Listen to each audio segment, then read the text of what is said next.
जी अस्सलाम वालेकुम। तो विप्स कैसे हैं? उम्मीद करते हैं कि आप सब ठीक ठाक होंगे। आज आपके लिए वीडियो लेके आए हैं हमारे टाइल वर्क के हवाले से।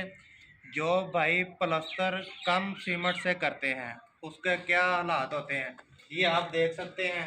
ये पुराने तो जब कम सीमेंट डालते हैं तो उनकी ये आवाज़ आती है। तो ये देखें, जैसे कि ये देखो आप, प्लास्टर के अंदर बिल्कुल जान नहीं है। ये देखें, प्लास्टर के अंदर बिल्कुल जान नहीं है। तो हम कोशिश करेंगे पूरी, इंशाल्लाह अच्छा सीमेंट डालना चाहिए। 4 रेत की और 1 सीमेंट की कढ़ाई डाल के इसकी ये रेशो होनी चाहिए। तो हम इससे प्लास्टर करके फिर हम इसके ऊपर टाइल लगाएंगे।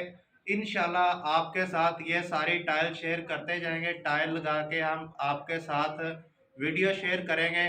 अगर किसी भाई को हमारा काम पसंद आता है तो हमारे साथ रब्ता करने के लिए हमारी प्रोफाइल में नंबर लगा हुआ है, हमारे साथ रब्ता कर सकता है। तो जी बहुत शुक्रिया जी, इजाज़त दीजिए। अल्लाह हाफिज़।